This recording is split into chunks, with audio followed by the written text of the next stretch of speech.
tú a tus hijos le das azúcar? Lo único que comen mis hijos es una pequeña ración de arroz porque son latinoamericanos. Y todos los latinoamericanos comemos arroz con frijoles.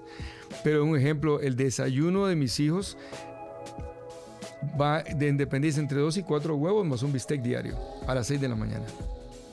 Mis 2 hijos varones tienen esa dieta de comer principalmente proteínas, de comer vegetales, de comer sopas, caldos, de evitar los carbohidratos, no consumo de gaseosa, no consumo de helado, no consumo de embutidos, mucho consumo de carne, mucho, pero no solo mis hijos.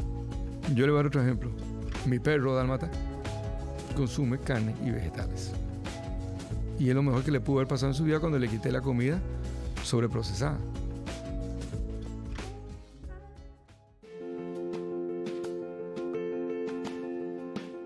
Este espacio ha surgido de mi inmensa necesidad de comunicar todo lo que traigo por dentro. Te invito a seguirme, escucharme, verme y si tengo suerte, te invito a que te quedes conmigo. Aquí conversaré con personas que me interesan muchísimo para saber si como yo lo veo, también lo ven ellos. Yo soy Claudia Valdés y esto es Como Yo Lo Veo. Hola, bienvenidos a un episodio más de Como Yo Lo Veo podcast. Hoy, bueno, voy a tener que buscar un diccionario de sinónimos porque siempre digo, el mejor invitado, mejor podcast. ¡Ay, los voy a volver locos!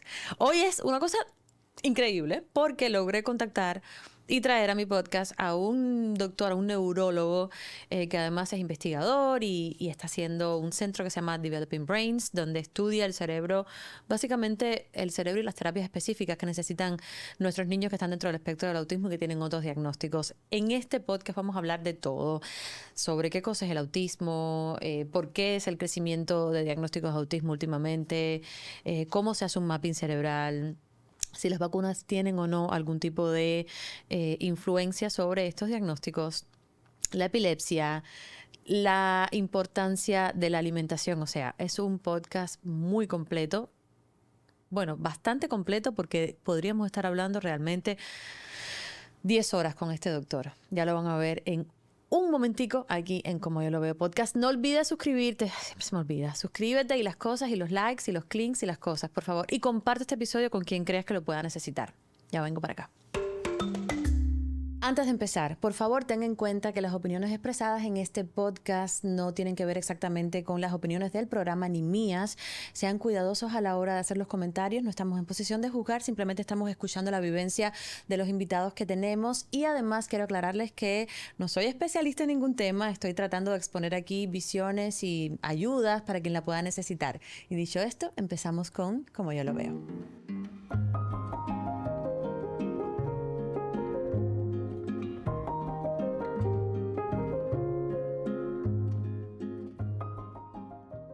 Bueno, el mundo de la neurociencia es un mundo tan interesante, tan grande, tan abarcador y tan seductor para mí, que las personas que me siguen hace un tiempo saben que uno de mis hobbies preferidos es escuchar podcasts de neurociencia, todo lo que tiene que ver con todo lo que genera el cerebro, la capacidad que tiene de hacernos básicamente lo que somos, ¿no? Y de ser uno de los órganos más importantes del cuerpo, si no el más.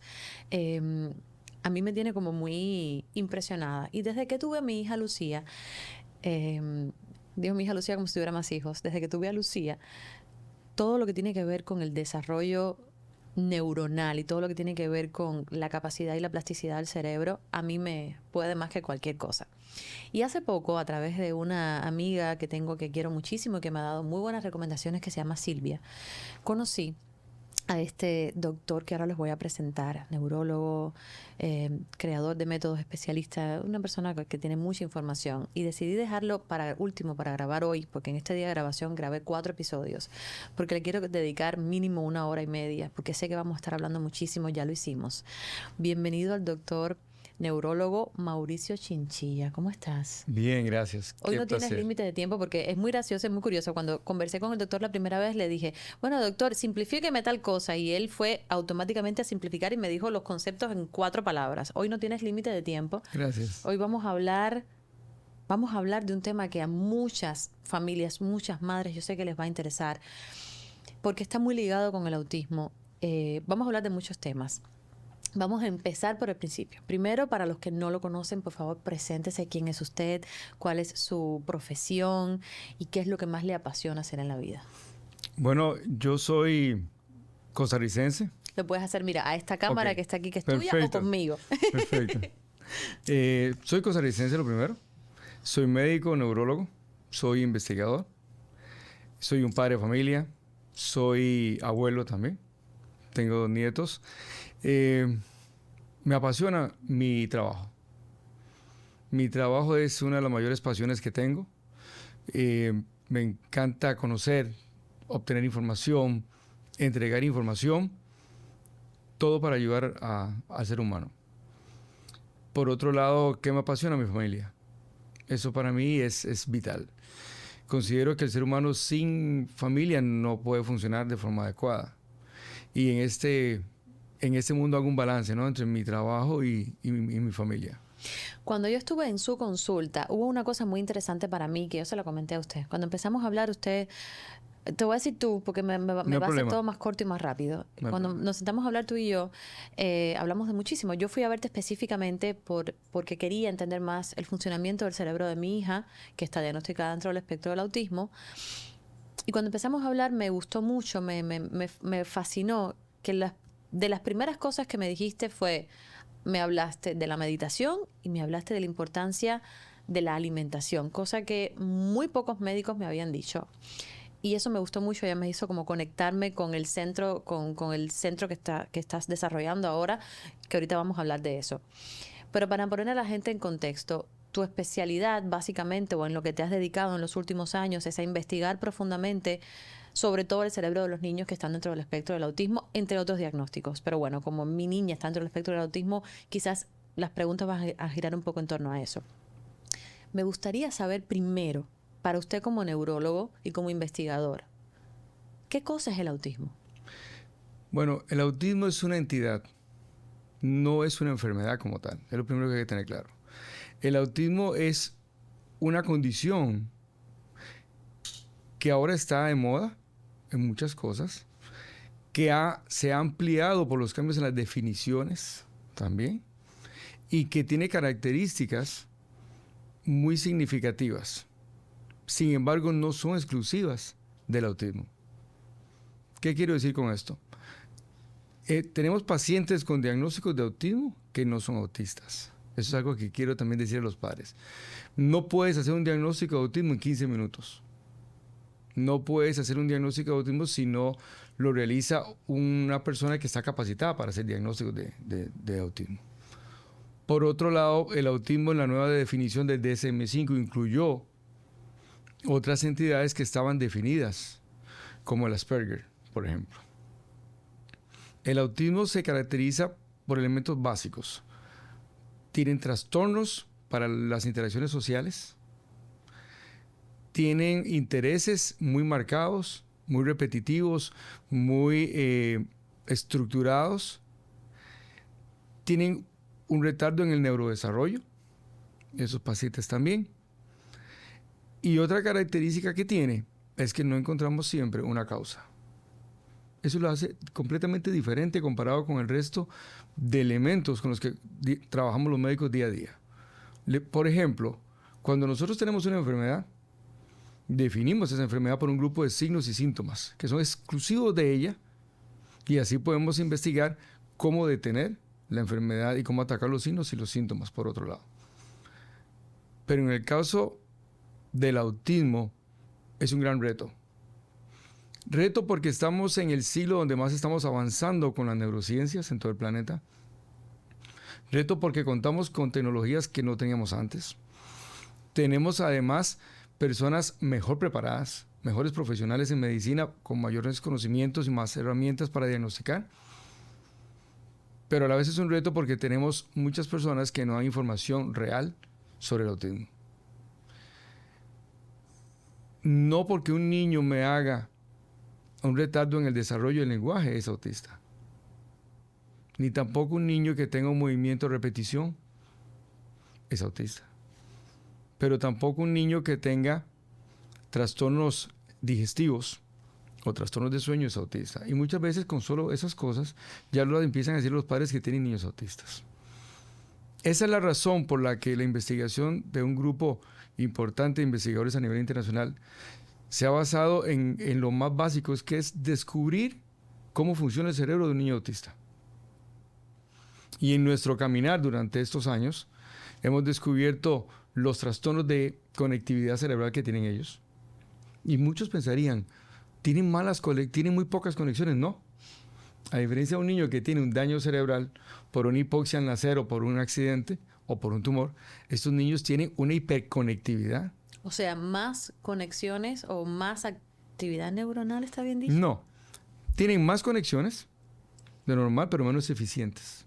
Tienen hiperconectividad, mucha conectividad, pero poco eficiente. Eso yo lo explico como decir, voy de A a B en línea recta, trazando una recta entre dos puntos, y en vez de ir en línea recta, voy haciendo un trazado curvo, ¿ok? O en forma de serpiente. Eso es menos eficiente. Un cerebro de un niño típico va de A a B así. En línea recta, porque aprende a hacerlo. Y un cerebro de un niño dentro del espectro del autismo va, digamos, así. Eso nos da, eso da el traste con el análisis de información que percibe. Okay. Yo le voy a dar un ejemplo. Yo tengo un niño viendo una caricatura sin audio y tiene un funcionamiento cerebral. Cuando yo le sumo el audio a ese niño, el funcionamiento cerebral de él cambia completamente. No pueden analizar, no pueden realizar el análisis de esta información en conjunto. Por eso muchas veces nuestros niños dentro del espectro autista están viendo algo y le ponen ruido y salen completamente de funcionamiento. No toleran los ruidos, no entienden los ruidos. En realidad, son dos ejemplos, pero el niño dentro del espectro autista tiene serios problemas con la percepción del mundo. Olores, sabores, texturas, sonidos, temperaturas. Y esto da el traste con el aprendizaje también. No quiere decir que tengan un coeficiente intelectual más bajo, sino que no logran realizar los aprendizajes de una forma típica, porque no comprenden. No pueden obtener las herramientas para desarrollarse de forma académica y muchas veces socialmente básico. Ahora me hablaba de la dieta. La dieta no es en ningún momento un elemento abstracto y único que hablamos solo en el autismo. No. La dieta es un problema mundial. Es un problema de cada ser humano. ¿Qué sucede? Que al igual que en el autismo tenemos niños con problemas nutricionales, los tenemos en otras enfermedades, en pediatría hoy en día. El número de niños que tenemos con alergias a alimentos es altísima, y no solamente dentro del espectro autista. Tenemos niños con respuestas muy malas a antibióticos, que son alérgicos a antibióticos, cada vez más niños alérgicos, y eso nos hace muy estrecho el margen de trabajo de los médicos con las infecciones. Tenemos niños con malnutrición por exceso, por déficit. También la diabetes cada vez es una enfermedad más común en pacientes jóvenes, claro. El cáncer de colon, el cáncer gástrico. Pero en el caso de los pacientes dentro del espectro autista, lleva a unas características especiales. El niño dentro del espectro autista tiene, por ejemplo, características muy comunes del grupo. Es un niño que se enferma mucho. Niño que se enferma mucho está más expuesto a antibióticos. Esos antibióticos van a modificar la microbiota intestinal. Por lo tanto, al cambiar la microbiota intestinal vamos a tener peor funcionamiento digestivo, peor absorción de nutrientes, peor absorción de cofactores y peor producción de neurotransmisores en estos niños. Además, tienen conductas muy repetitivas e intolerancia a algunos elementos sensoriales. ¿Qué quiere decir esto? Que el niño puede ser que no tolere una papilla.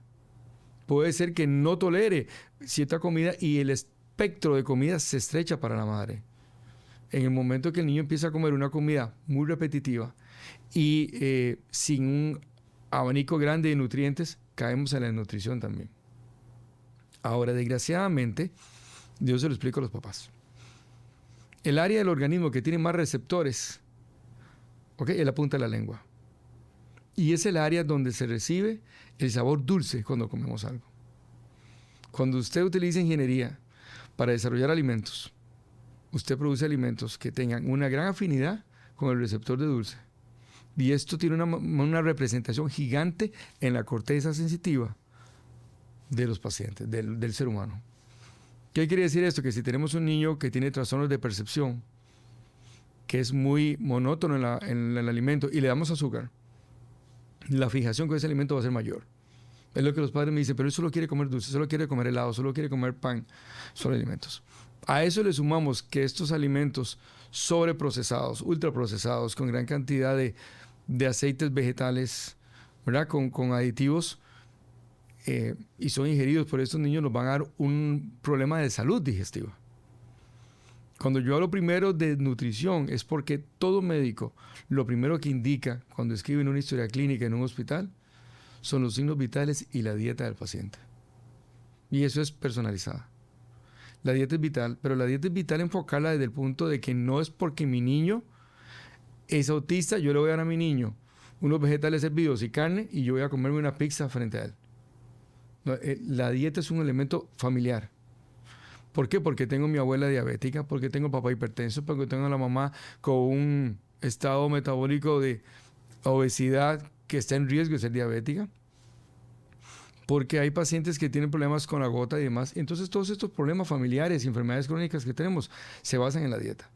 O sea que básicamente es muy importante, y ya sé que es un tema que se está hablando muchísimo últimamente, cuando hace 10, 15 años atrás por lo menos yo no escuchaba tanto hablar de la importancia de entender lo que nos metemos a la boca, y no escuchaba, te soy sincera, yo no escuchaba a muchos neurólogos específicamente hablar de dieta. Por eso me llama mucho la atención, porque es algo en lo que yo estoy trabajando mucho con mi hija y es algo a lo que le estoy dando muchísima importancia, y creo que la gente tiene que entender la necesidad de comprender lo que nos metemos en la boca. Pero y agradezco mucho que haya dado esta explicación, porque me encanta que un neurólogo hable de ese tema también, para que la gente entienda que no solamente es que no es ningún capricho de las mamás de los niños que están dentro del espectro del autismo, que ahora nos están escuchando mucho hablar de la importancia de lo que nuestros niños comen, de eliminar el azúcar, eliminar el gluten, eliminar algunos puntos de la caseína. No, que es no solamente para los niños autistas, sino para todo el mundo. Pero yo tengo una pregunta que hacerle, y yo sé que es una pregunta que seguramente le deben hacer todos los padres que se sientan delante de usted en el centro. Y es, ¿por qué hay una ola? ¿Por qué crece de una manera impresionante y preocupante los casos de autismo cada vez más en la población? Ya estamos en 1 cada 36, creo. ¿Por qué? Hay varios puntos que hay que tomar en cuenta. El primero, ya lo toqué, que es el desarrollo de más tecnología para diagnóstico.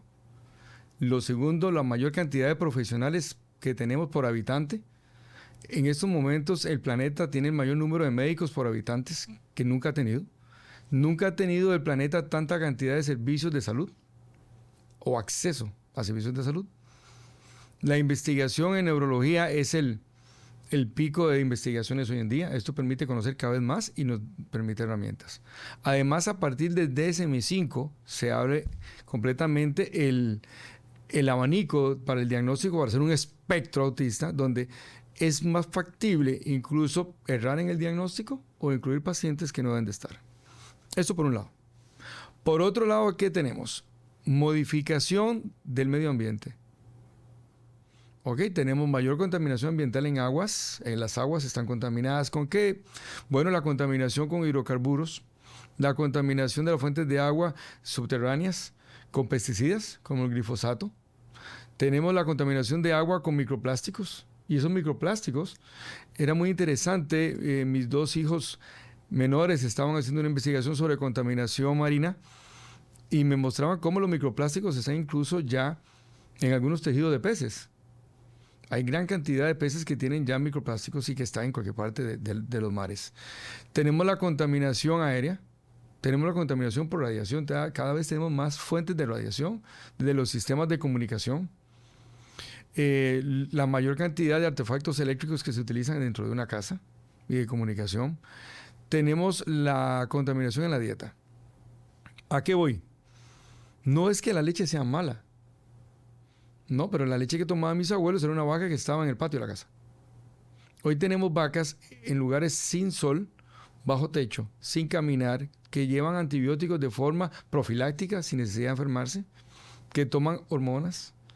Y a esta leche la pasteurizamos, le eliminamos una serie de elementos nutricionales y muchas veces es un derivado de la leche original lo que estamos tomando y la tomamos. Pero también hay modificaciones en las razas. Hay modificaciones en las razas vacunas para producir mayor cantidad de litros y producir a la vez mayor cantidad de carne. No es lo mismo y fue el histórico efecto que hubo entre el ganado europeo y el americano. El tamaño de la producción de carne es mayor, la producción de leche es mayor, y no estoy criticando a la industria, estoy diciendo que es una realidad que el ser humano ha modificado las especies. Cuando yo modifico los animales, directamente modifico sus productos.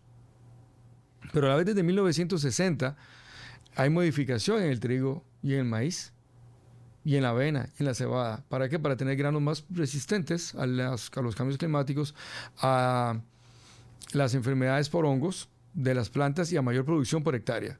Esto produjo un ejemplo que la cantidad de gluten en algunas semillas de Europa puede ser el 13% de las proteínas, pero en otros países de América llega al 45% por semilla. Entonces significa que no es que no tenía gluten, es que hay mayor cantidad de gluten, y si esto sumamos el sobreproceso de alimentos, estamos en un problema. También estamos utilizando gran cantidad de químicos como preservantes para que la vida de los alimentos sea mayor. Si usted compra en Europa un pan, se va a llenar de modo rápido. Y muchas veces tenemos supermercados con pan que dura 15 días, una semana, y no se pone verde, no se llena de moho. Significa que tiene químicos que evitan el sobrecrecimiento o el crecimiento de hongos y de bacterias. Eso, desgraciadamente, es un químico que estamos ingiriendo todos. Eso me hace pensar en cuando yo empecé a hacer el proceso de alimentación de Lucía, del cambio de alimentación de Lucía y mío y de mi casa completa. O sea, no es un cambio de alimentación, voy a decirlo bien. Es un estilo de vida. Es un estilo de vida que uno elige tener. Obviamente yo todo lo que sea bien para Lucía lo voy a hacer. Por eso fui a su centro y ahora vamos a hablar de todo el proceso que usted hace ahí, que tú haces ahí. Cuando yo elegí hacer ese cambio con Lucía, mucha gente de mi familia me dijo, pero si yo toda la vida he comido pan y nunca me ha pasado nada. Tú creciste comiendo tal cosa y tomando leche y comiendo pan con no sé cuánto y comiendo azúcar, cualquier cantidad, y no te pasó nada. ¿Qué se le responde a eso? Es que tienen hasta cierto punto razón. ¿Por qué? Porque nosotros, los que tenemos alrededor, en mi caso, casi 50 años, crecimos con alimentos más saludables. Teníamos mayor alcance a comer, un ejemplo, frutas que no eran modificadas, y vivíamos en ambientes más sanos. Incluso, básicamente, desde niños realizábamos más ejercicio que un niño promedio. Sin embargo, este cambio generacional nos ha producido algo. Mi abuela muere de 102 años, con una lucidez mental gigante. Pertenecía a un área de Costa Rica que son una zona azul. ¿Ok? Que son personas que tienen una sobrevida muy grande, con una salud mental amplia también, y que normalmente no son personas de alto nivel socioeconómico. Ahora, y tampoco fueron vacunados, y tampoco tenían médicos a la vuelta de la esquina, eran campesinos, principalmente son de gente humilde, pero tenían una alimentación más sana. Esto que dicen ellos es cierto hasta cierto punto, porque ahora tenemos una serie de adultos de la tercera edad con Alzheimer. Y el Alzheimer, para muchos investigadores, es llamado la diabetes tipo 3. La tipo 1 es la insulino dependiente, que normalmente naces con esa enfermedad, o es producto de un daño en el páncreas por una cirrosis, por una pancreatitis, por un cáncer, por un accidente. La tipo 2 es ya más degenerativa del páncreas, que produce menos insulina, y tienes que controlarlo con dieta y fármacos y ejercicio. Es más común en el adulto, ¿ok? El adulto mayor. Y para muchos investigadores la diabetes tipo 3 es el Alzheimer. Es producto de la sobreingesta de azúcares sobreprocesados. Y es evidente también. Yo tengo experiencia con muchos pacientes que la característica principal por la cual desarrollan Alzheimer es porque ingieren grandes cantidades de azúcar. Es una de estas características. No es exclusivo, pero sí se marca. Se marca mucho en el deterioro mental también, en las demencias tempranas con el daño vascular, demencias de origen vascular de pacientes que son diabéticos tipo 2. La diabetes, como le decía, es una sobreestimulación del páncreas que produce un daño en el páncreas como tal, donde ya no funciona. No libera insulina y los niveles de azúcar se elevan en sangre. Estos niveles elevados de insulina en un principio, como respuesta a esta sobreingesta, más los niveles altos de glucosa en sangre, producen un daño en las arterias cerebrales, en la retina del ojo, en el corazón, disfunción sexual, insuficiencia arterial periférica en manos y pies, y produce, lógicamente, daño vascular y va a producir una demencia vascular. Pero cada vez vemos pacientes más enfermos. O sea que, espera, porque sí, yo todo lo que es información, estamos hablando de autismo, pero ahora mencionaste Alzheimer. Entonces, yo ahí hablando y sacando mi conclusión, deberías contratarme para trabajar contigo de investigadora. A mí me encanta investigar. Ahora que dices eso, entonces significa que quizás si vamos a buscar un común denominador de los mayores, del mayor enemigo o lo que causa mayores enfermedades neurodegenerativas, un factor importante podría ser el azúcar. Yo no lo marcaría como enfermedad neurodegenerativa porque estamos incluyendo otras cosas. Lo marcaría como enemigo de la salud neurológica. Ok. ¿Ok? Es el azúcar. Le voy a decir por qué. El azúcar se asocia también a hábitos de vida poco saludables. Desgraciadamente, la mayoría de personas que tienen altos consumos de azúcar son sedentarias. ¿Ok? Pero entonces unimos una serie de elementos. Elementos como conductuales, donde las personas que sufren de depresión consumen mayor cantidad de azúcar, pero a la vez esos niveles altísimos de azúcar producen estados inflamatorios generalizados en el organismo. El azúcar, al fin y al cabo, se va a acumular mediante un proceso en el hígado en forma de grasa, y la grasa en el organismo es un tejido que produce sustancias proinflamatorias. Entonces tenemos un organismo con un proceso inflamatorio continuo, con personas con hábitos poco saludables, no caminan, están siempre en su vehículo. Entre más sobrepesos te mueven menos, ¿ok? Y además tienen otros hábitos, ¿no? El consumo de alcohol, el consumo de cigarrillos, el consumo de fármacos. Y esto conlleva a un problema de salud. Si usted me dice a mí qué le diría usted a cualquier paciente, elimine el azúcar. Es lo que le diría a cualquiera. Le voy a hacer una pregunta antes de ir a una pequeña pausa. Usted, tú, a tus hijos, ¿le das azúcar? Lo único que comen mis hijos es una pequeña ración de arroz porque son latinoamericanos. Y todos los latinoamericanos comemos arroz con frijoles. Pero un ejemplo, el desayuno de mis hijos va de independencia entre 2 y 4 huevos más un bistec diario a las 6 de la mañana. Mis 2 hijos varones tienen esa dieta de comer principalmente proteínas, de comer vegetales, de comer sopas, caldos, de evitar los carbohidratos, no consumo de gaseosa, no consumo de helado, no consumo de embutidos, Okay. Mucho consumo de carne, mucho, pero no solo mis hijos. Yo le voy a dar otro ejemplo.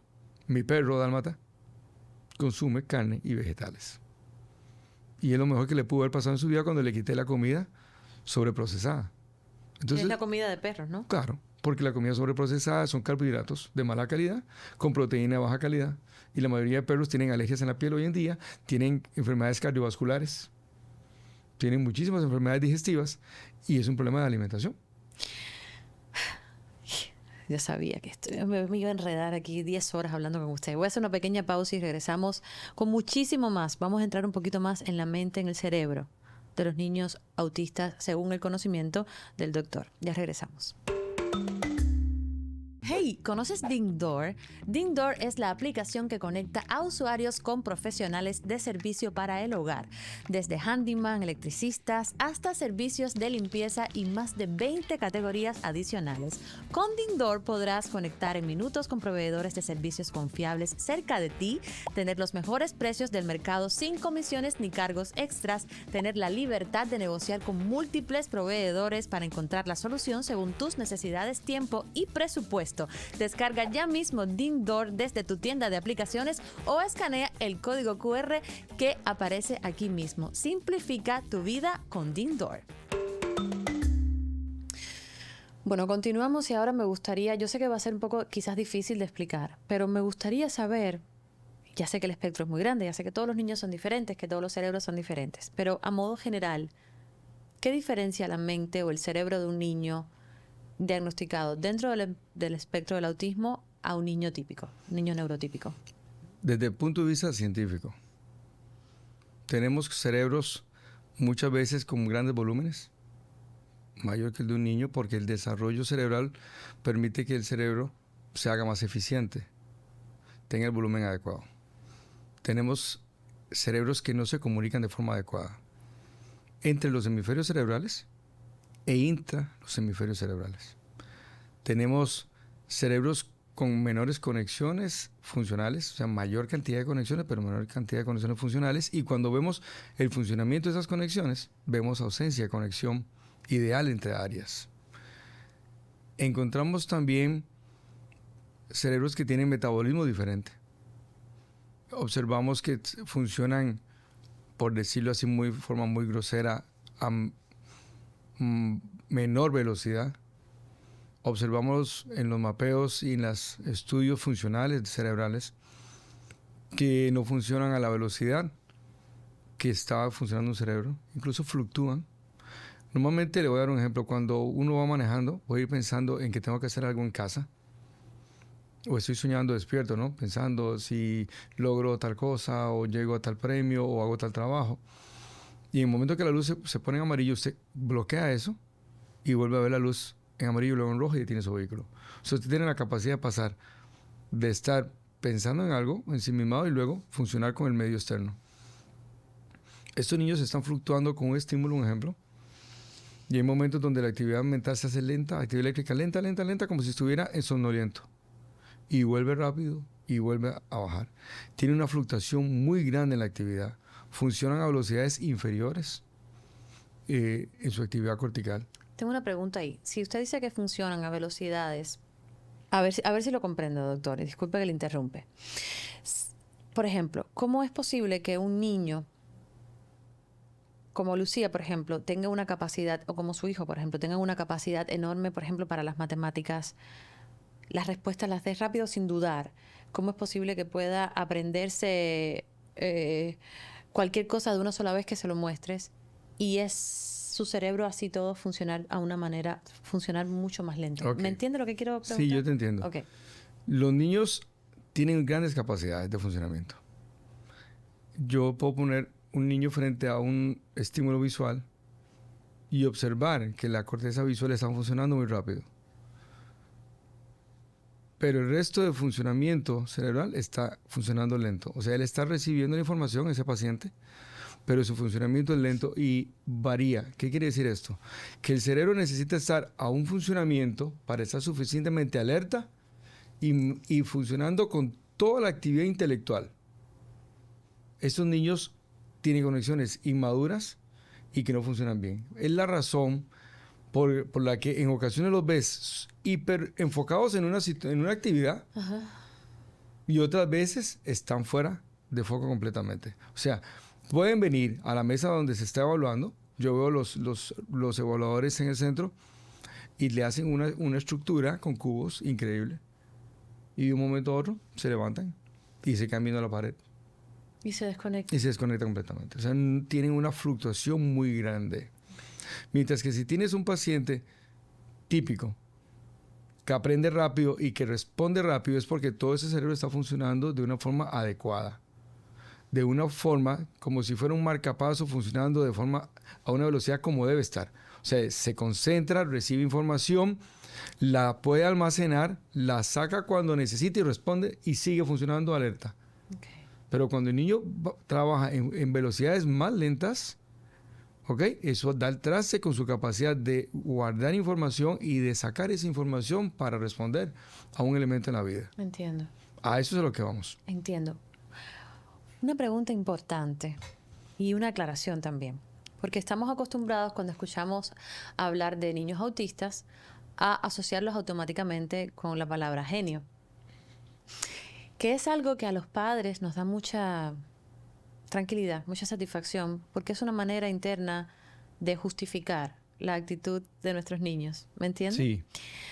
Pero en el fondo, también me gustaría aclarar los conceptos porque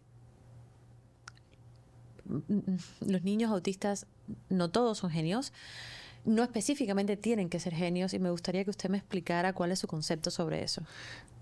El decir que un niño es un genio depende de donde usted lo vea. Depende de en qué es un genio. Hay niños que son muy brillantes en un área del arte, ¿verdad? Pero socialmente son muy malos. No hablan con nadie. Si usted va a Silicon Valley, va a encontrar genios en matemática con serios problemas de socialización. Y es una de las áreas de Estados Unidos donde nacen más niños autistas. ¿Ok? Pero el ser humano típicamente es muy amplio. Yo puedo ser muy bueno en una cosa y muy malo en otra. Hay seres humanos muy buenos en el área deportiva y que pueden estar dentro del espectro autista y son deportivamente muy buenos, pero intelectualmente no funcionan a ese nivel académico. Hay pacientes que son muy buenos en arte, muy buenos en ciencias, muy buenos en geografía, perdón, y que tienen características dentro del espectro autista. Dentro del mismo espectro autista, ya con diagnóstico puro, va a encontrar una población de niños que tienen características específicas que son superiores a la media. Tenemos muchachos dentro del espectro que ven una fotografía y son capaces de dibujarla completa en un papel. Son capaces de llegar a una escena del crimen cuando trabajan en centros de sistemas de seguridad y detallan completamente una escena del crimen. Y no tienen sensibilidad. Y son de ciclos muy pequeños. Y por definición pueden caer dentro del espectro autista. Pero también tenemos otros niños con poca estimulación, con trastornos nutricionales importantes, con trastornos asociados a otras enfermedades, a problemas durante el nacimiento, como las hipoxias perinatales, como a sufrir epilepsia y no tener un diagnóstico temprano, donde el desarrollo de ellos es bajo también. Entonces, en general, bajo. Entonces, la escala, que es otro problema, la escala de conocimiento es muy amplia dentro del espectro autista. Esto no quiere decir que todos los niños que tengan un neurodesarrollo bajo, lento, tardío, están dentro del espectro. Pero tampoco quiere decir que todos los muchachos que son sumamente inteligentes son autistas. Yo le voy a dar un ejemplo. Cuando yo estoy afuera de una reunión de la escuela de uno de mis hijos, yo me llevo un libro. Me siento. No me gusta meterme a hablar ni de la novela mexicana ni de la novela turca porque no veo televisión prácticamente. Me quedo esperando que empiece la reunión y yo estoy leyendo y luego en la reunión tomo notas y perfecto. Si usted me ve ahí en frío, dice, es un Asperger. No socializa, hiperenfocado en un libro, ¿ok? ¿Usted cree que y muy rígido. Puede ser, pero para mí no es un punto tampoco de ponerme yo a decir, soy Asperger, soy neurólogo, soy médico y soy Asperger, ¿no? Son rasgos que puedo tener yo. ¿Pero nunca se los ha evaluado? Sí, pero es que cuando estoy con mi grupo de amigos, ¿ok? Me encanta bailar, me encanta disfrutar. Toda la vida hice deporte. Tengo muchísimos amigos de diferentes países y eso va al traste. Pero si fuera Asperger, pues tampoco me molestaría. ¿Por qué no me molestaría?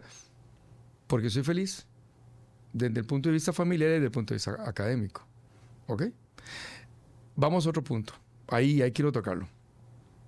Tenemos a una persona brillante y me parece que es Asperger. En lo personal, no tiene valor. Si es autista, no tiene valor. Si es sordomudo, no tiene valor. Si es un síndrome de Down, no tiene valor. Si tiene una parálisis cerebral, no tiene valor. Yo tengo conocidos que tienen una parálisis cerebral y son súper funcionales. Me encanta ir a las cajas de Walmart en Costa Rica y hay personas sordomudas trabajando y tiene un otro que dice, no puedo hablar ni escuchar, pero puedo atenderlo. Y otros que te dicen, sí puedo escucharlo.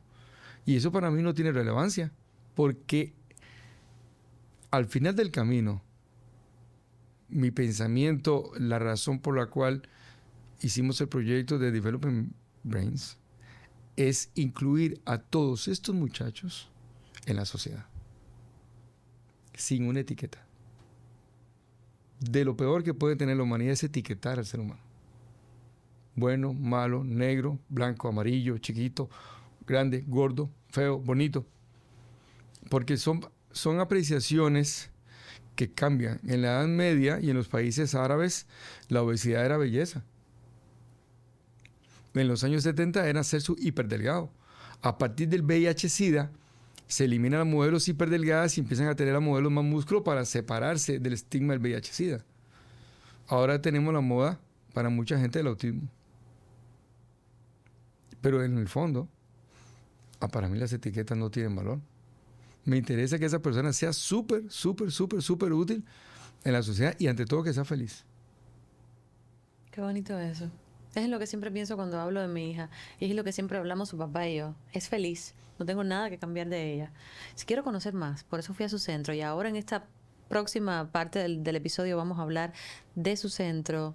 ¿Por qué lo hizo? Vamos a hablarlo ahora. Pero antes quiero que me conteste, esto ha sido de una manera un poco más escueta, ¿qué relación o si existe una relación entre la epilepsia y el autismo? Wow. No tan escueta. Okay. Porque te conozco, sé que vas a...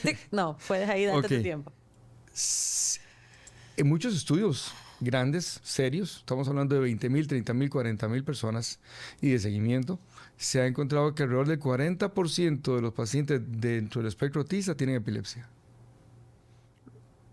Que puede ser acompañante de una enfermedad genética. Hay pacientes que tienen una mutación y tienen epilepsia y tienen además características dentro del espectro autista y también tienen un retardo en el neurodesarrollo y también pueden tener diabetes, también pueden tener otras cosas. O puede ser que esta epilepsia sea heredada porque es su familia, o puede ser que esta epilepsia sea secundaria a que tuvo una hipoxia cerebral al nacer o se cayó. ¿Ok? Pero si hay una relación donde en este grupo específicamente y en las mujeres es mayor la epilepsia que en grupos de niños neurotípicos.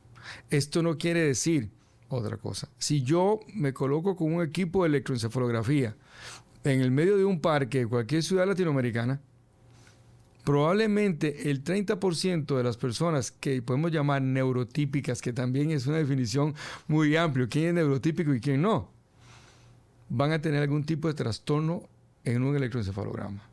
Y no es epilepsia. ¿Por qué? Doctor, ¿por qué usted dice eso? Bueno, si yo me deshidrato y no tomo suficientes iones, ¿ok? Y mi organismo no se puede compensar, puedo tener un trastorno eléctrico. Si yo soy diabético y estoy en hipoglicemia, voy a tener un trastorno eléctrico. Si yo de niño tuve epilepsia y luego ya no la tengo adulto, no me dijeron, no me contaron, y me hacen un electro, puedo tener trastornos eléctricos. Pero si hay una relación, y lo peor, para ir terminando este bloque, le voy a decir, lo que más me preocupa como médico es un diagnóstico tardío de epilepsia. Porque la epilepsia, al ser un estado de hiperreclutamiento de células que disparan de forma atípica, o sea, hay un área del tejido que no regula por neurotransmisores y dispara y empieza a afectar y a reclutar cada vez más células hasta producir muchas veces una crisis grande, pero muchas veces no produce una crisis motora, ni tonicoclónica, ni pierde la conciencia, como muchos casi pacientes. Imperceptible. Sí, puede ser sensitiva, puede ser olfatoria, auditiva, visual, conductual. ¿Ok? Pero esto lleva a la muerte de miles de neuronas cada vez que estás en una crisis. Eso iba a preguntar, ¿cuán peligrosa es una convulsión para un niño autista, para una persona que esté diagnosticada con epilepsia? Para cualquiera. Ajá. Para cualquiera. Tiene retos desde el punto de vista médicos en general y neurológicos. Primero, si el paciente no tiene un buen medicamento o no tiene el adecuado o hizo cambios en su vida, la medicación puede fallar. Muchas veces la culpa se le da directamente a la medicación o al médico. No. Si mi hijo aumentó de peso, necesito modificar. Si mi hijo toma un medicamento que haga interferencia con el medicamento anticonvulsivante que tiene, puede convulsionar. Si tomo incluso, se habla últimamente del jugo de pomelo, que es un inductor del citocromo P450, que es un sistema de funcionamiento enzimático, ¿ok? Que en muchos tejidos está, en casi todos los tejidos y especies, pero que produce que el organismo elimine de forma más rápida los medicamentos. Hay pacientes que no deben de tomar jugo de pomelo porque elimina fármacos, por ejemplo, antidepresivos o algunos antibióticos o fármacos antiepilépticos. ¿Ok? Usted puede perder el actuar del fármaco. Tienes una convulsión o no sabía que eres epiléptico o está embarazada o tiene una infección. o consumió alcohol o consumió drogas. ¿Ok? Todo esto va a llevar incluso un antibiótico que puede tomar por interferir con el fármaco. Hace una crisis. La crisis a corto plazo y de inmediato puede producir un peligro para la vida a cualquier paciente epiléptico. ¿Por qué? Porque hay una pérdida de conciencia, puede tener un trauma de cráneo, puede ir manejando y producir un accidente, puede caerse. Durante la crisis puede recibir traumas a la hora de hacer una crisis tónico-clónica grande, puede obstruirse la vía aérea con saliva. Muchas veces la gente trata de ayudar y le trata de meter una cuchara dentro de la boca y eso es pérdida de piezas dentales, se le pueden romper los dientes, ha pasado mucho. Puedes tener arritmias cardíacas. Hay una asociación directa entre muerte súbita y epilepsia, también, muerte súbita cardíaca, muerte súbita infantil también, enfermedades cardiovasculares, arritmias y epilepsia. Y por otro lado, tenemos el problema neurológico puro, que si ese paciente no logra salir de la crisis y tiene un estatus, o sea, que no para de convulsionar, tiene que llegar a emergencias y tiene que recibir tratamiento. Puede ser que tenga lo que nosotros en neurología indicamos que es un estatus no convulsivo, que el paciente no sale del coma, porque su cerebro sigue como en un cortocircuito, pero no se manifiesta de forma motora. ¿Ok? Todo esto lleva a muerte de millones de neuronas. Cada crisis que usted no controla. Aunque usted no lo vea caer al piso, aunque usted no lo vea tener una crisis motora importante, es un diagnóstico tardío. Va en contra del desarrollo del niño. Pero también le digo otra cosa. Si tenemos un cerebro que no está regulado, que hace actividad muy lenta, que hace crisis, aunque sean no convulsivas, el paciente tiene un trastorno en el neurodesarrollo y tiene un trastorno en el aprendizaje. Wow. No sé si haber hecho esa pregunta porque mi hija toma medicina para la epilepsia y me pone muy nerviosa. Lo bueno es que tiene tratamiento. Sí, desde muy temprano. Y agradezco mucho porque es una muy buena manera de que los papás que ahora mismo están recibiendo diagnósticos de autismo o diagnósticos de epilepsia entiendan la importancia de la súper atención de esto. Voy a hacer una pequeña pausa y al regresar vamos a estar hablando de Developing Brains. ¿Qué cosa es? ¿Qué se hace ahí? ¿Cómo funciona? Absolutamente todo. Ya regresamos. Este espacio llega a ustedes gracias a la colaboración de Loving Angel. Quiero hablarles de un lugar muy especial para niños muy especiales, un PIPEC. ¿Qué cosa es un PIPEC? Un PIPEC es un centro de cuidado para niños con diagnósticos médicos complejos o con capacidades diferentes. Algunos de los diagnósticos más frecuentes incluyen parálisis cerebral, diabetes, enfermedades gastrointestinales, convulsiones, entre otras. Estos niños requieren de supervisión profesional, de enfermería durante todo el día. En Loving Angel ofrecen todos los servicios para que el desarrollo del niño sea integral. Todos estos servicios no tienen costo alguno para los padres ya que están cubiertos por el Medicaid. Abren de lunes a domingo y los puedes contactar en el número que está en pantalla. Bueno, doctor, cuénteme qué cosa es Developing Brains, por qué surgió, qué se hace ahí, todo. Ok. Bueno, Developing Brains es el sueño de mucha gente. Surge como producto de necesidades que hemos observado en estos años de investigación. Lo primero de Developing Brains es que conocimos durante estos años que usted necesita para hacer cualquier tipo de intervención de cualquier paciente neurológico de personal muy calificado, de personal que tenga experiencia, de personal que tenga herramientas adecuadas. Eso es lo primero que es Developing Brains. Todo lo que se hace en Developing Brains es basado en publicaciones científicas, donde en muchas formo parte y en otros colegas. No es un centro donde se realicen curas ni tratamientos anecdóticos. Eso es lo primero que yo le quiero decir a cualquier padre.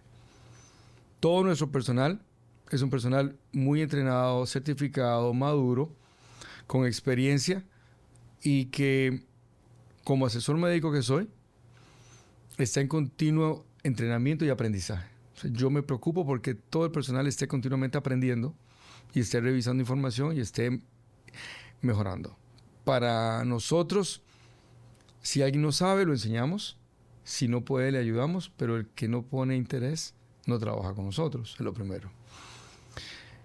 Por otro lado, Developing Brains surge porque conocemos el problema en personas muy allegadas a nosotros dentro del espectro. Conocemos del dolor de los padres, del transitar tortuoso que tienen muchos, de tropiezos, de fallos en terapias, de inversiones grandes de dinero, de pacientes que no mejoran y no mejoran y no mejoran, porque hay errores diagnósticos, porque no se ha diagnosticado, porque el padre no lo ha llevado nunca donde un médico. Así tan crudo, pero así suena. Muchas veces hay niños que están recibiendo terapia y nunca los ha evaluado un médico, ni el médico primario, ni un pediatra, ni un neurólogo. Lógicamente no es un problema único, es un problema muy grande, pero en todo el mundo se da. En los países europeos se da también. Por otro lado, conocemos el dolor de las familias, del día a día, del sacrificio tan grande de las madres, de los padres, de los abuelos, de estos niños que sufren porque no comprenden el mundo que los rodea, porque son incomprendidos y porque hay muchos temores en los padres. Claro. Conociendo este problema tan grande que hay de salud, 1 de cada 36 es alarmante en Estados Unidos. Sí. En otros países tal vez no hay tantos porque no hay diagnóstico, porque no hay tanta información, o porque tal vez hay muchos elementos ambientales y genéticos que no se dan, que aquí se dan. Por otro lado, Developing Brains desarrolla programas de acuerdo a la experiencia de nuestros equipos, basados siempre en el diagnóstico. Claro. Previo a que venga un paciente con un diagnóstico, nos da toda la información. Desarrollamos plataformas donde se obtiene toda la información, los antecedentes del paciente, la familia. Nuestro personal se reúne con la familia, hace un trato personalizado donde obtenemos toda esa información. Se realizan análisis desde el punto de vista psicométricos. Analizamos las edades cronológicas y neurológicas de los niños, cuáles son las fortalezas, cuáles son las debilidades, el nivel de desarrollo psicomotor que tiene de acuerdo a la edad, el nivel de lenguaje, de capacidad motora, las evaluaciones básicas nutricionales y antropométricas que tienen los niños.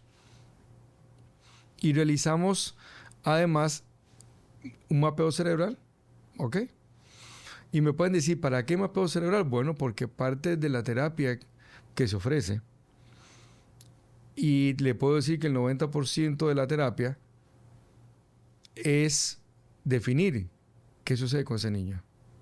Cuando yo defino en qué nivel está de funcionamiento, qué fortalezas y qué debilidades tiene, es un niño que viene con otras enfermedades que no sabíamos y que hay que tomar en cuenta. Trae análisis ya de genética, tiene respuestas a ciertos fármacos, tiene además una intolerancia a alimentos, viene con otros fármacos. Toda esta información se obtiene y se planifica una terapia personalizada. Okay. ¿Y en qué consta? Bueno, nosotros vamos a empezar porque nosotros somos muy creyentes en el sentido de la importancia de la nutrición.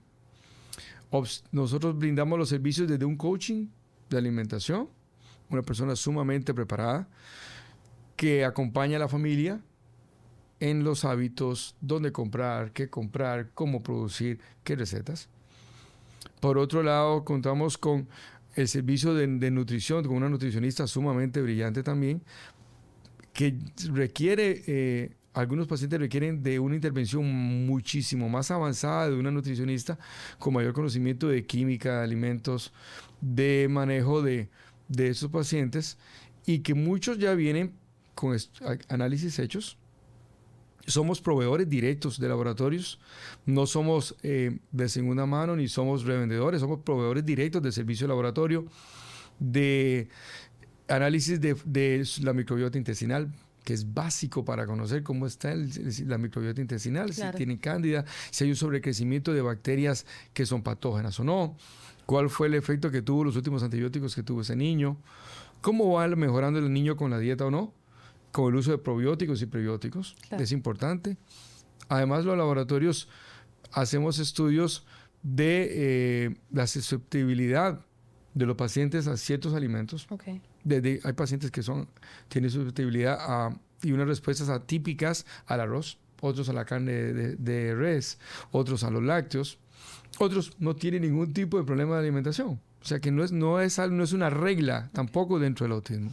Y con el tema del mapping cerebral específicamente, que fue lo que yo decidí hacerme yo primero porque tenía muchos dolores de cabeza y segundo porque quería entender qué era lo que iba a hacerse mi hija, porque yo quiero que... ¿Qué cosa es un mapping cerebral? Okay. ¿Para qué nos sirve? Nosotros primero, hace más de 100 años, los neurólogos, con Asperger en Austria, hizo el primer registro de un electroencefalograma y pudo demostrar que nuestro cerebro es eléctrico.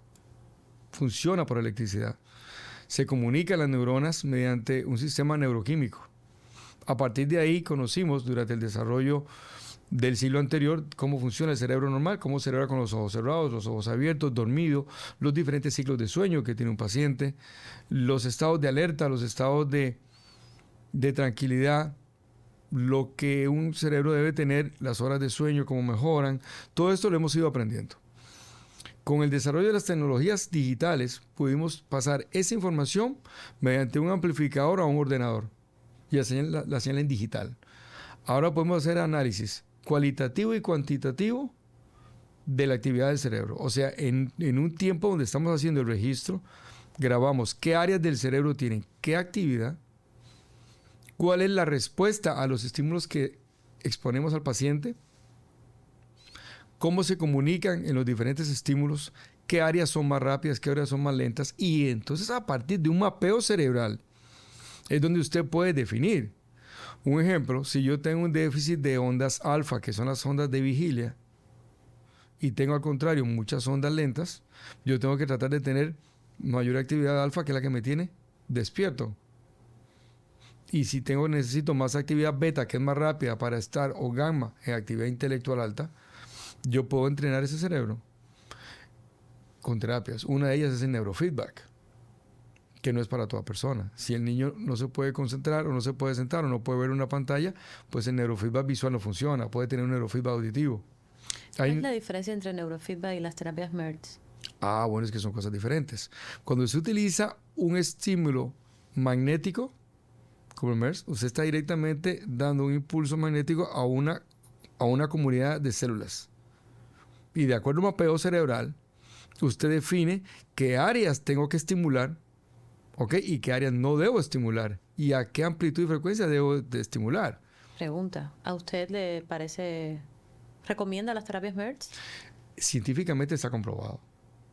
Incluso hay muchas publicaciones de los centros serios que hacen un mapeo cerebral, que personas serias evalúan esos mapeos cerebrales, ¿verdad? Que se hace de verdad una buena planificación seria y que... Sí, que no es darlo por darlo, zona, no. Hay que ver en qué zona específicamente. El neurofeedback, la terapia MERS y la terapia con fotomodulación, con láser, debe aplicarse en las áreas donde se necesita en realidad en el paciente. No es que yo le ponga un láser donde yo crea, porque ahora tenemos un ejemplo. La gente me dice, ¿cuál es la diferencia entre un láser y un infrarrojo? Bueno, yo le puedo dar por experiencia propia que yo utilicé en varias de mis investigaciones el infrarrojo como placebo, o sea, como un medicamento que no funciona. Era una lucecita roja que le aplicamos a un paciente versus el láser.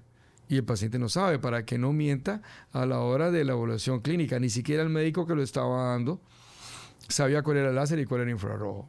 Pero está demostrado que el infrarrojo solo cubre un 10% de lo que puede hacer una terapia láser de LLLT. Claro, debe ser planificado mediante mapeo cerebral. Yo no puedo estimular cualquier área, ni con magneto, ni con láser. No puedo realizar ese tipo de cosas porque eso no es ético, no es debido. Necesita de personal entrenado. Necesita personal entrenado en el mapeo de una estructura de diagnóstico adecuada. O sea, que tengan unas compañías serias de desarrollo de software, de soporte, con personas entrenadas en el mapeo y luego personas entrenadas en la aplicación de las terapias. O sea, que para una persona común como yo, que no estudió medicina, a ver si lo sé explicar. Digamos que ahora cuando yo lleve a mi niña, el proceso que vamos a hacer con ella es mirar su cerebro, ver cuáles son las zonas que tienen más actividad o menos actividad y cuáles son las zonas que necesitan una terapia específica. Ok. Nuestro personal básicamente, muy básicamente, hace eso. Sí, claro, basiquísimo. Pero es un personal entrenado que le va a administrar la terapia de acuerdo a lo que encontró en un mapeo cerebral. Claro. ¿Por qué me pueden decir, doctor, pero por qué no utiliza los métodos de diagnóstico por encuesta? Ah, ok. Cuando usted aplica una encuesta, por experiencia médica, yo muchas veces le pregunto al padre, ¿cuántas palabras habla su hijo? Y el padre me dice, 300. Cuando viene y nosotros le hablamos, el niño no habla ni 50. Claro. Por lo tanto, si yo baso una terapia en un cuestionario, yo puedo fallar. Porque yo estoy recibiendo mi impresión subjetiva del paciente y el papá me está dando la impresión de él como padre, donde el área afectiva no está desligada de un criterio.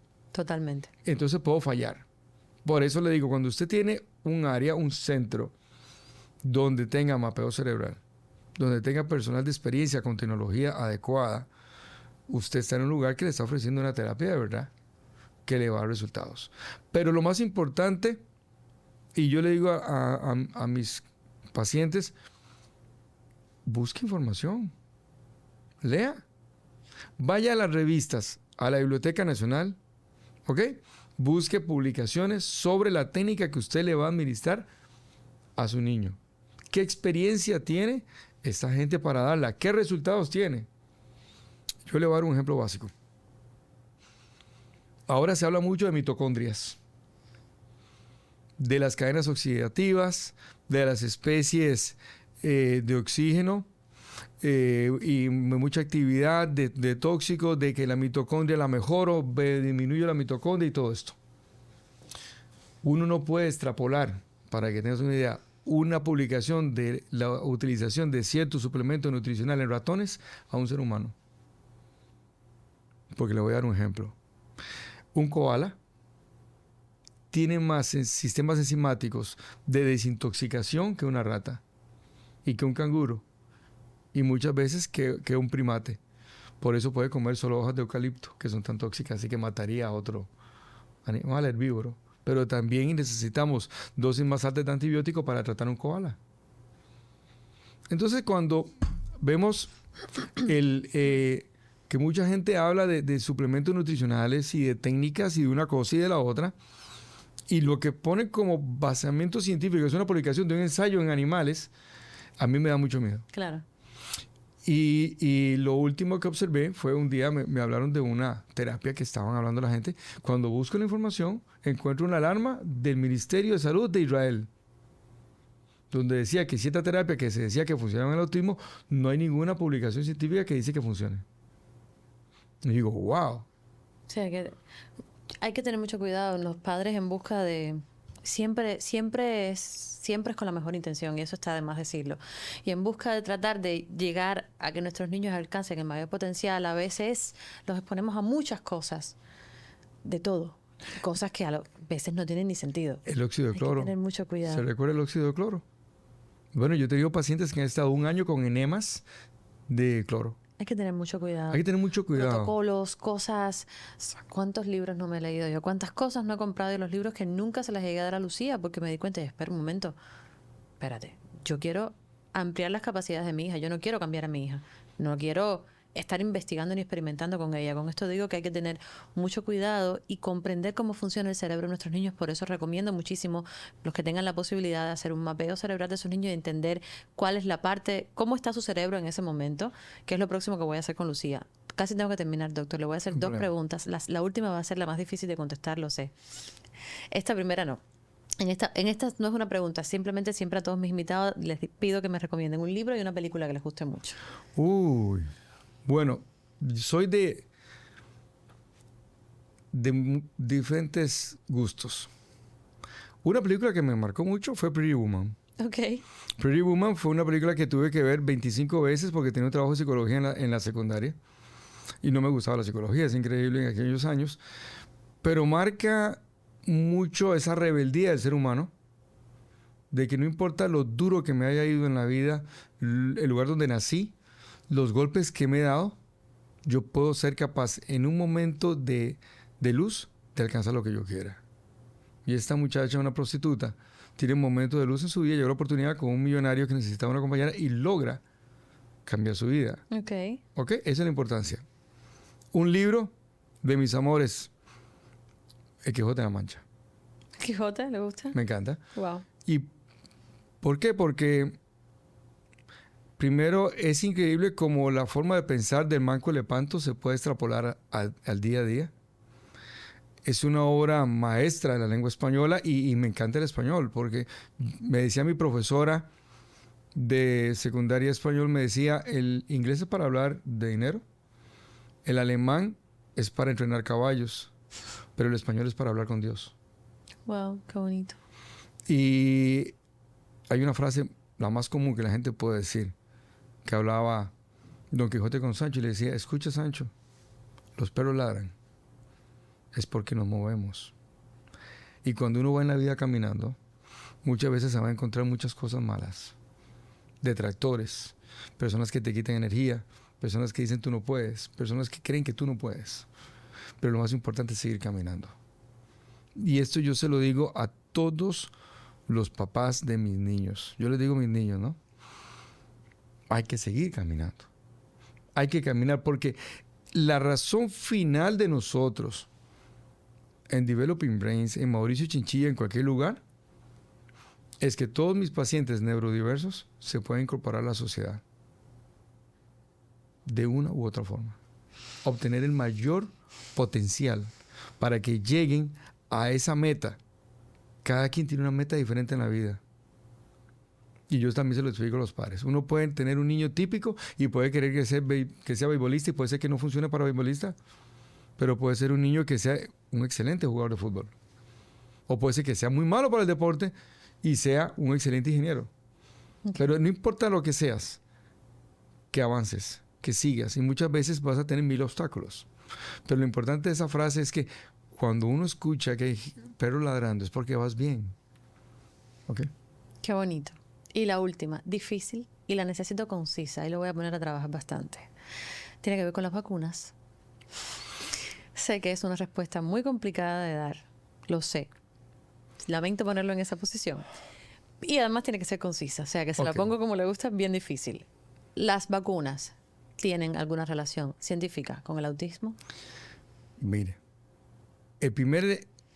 la información que asoció duramente el autismo con vacunas fue un fraude. Fue un fraude de investigación.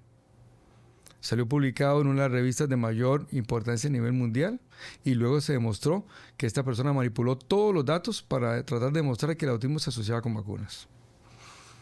Yo no puedo decir que hay una relación directa porque le voy a explicar. Si usted analiza las poblaciones de autismo en África, América Latina, Estados Unidos, en Europa, todos reciben vacunaciones de diferentes marcas y de diferentes firmas de vacunas.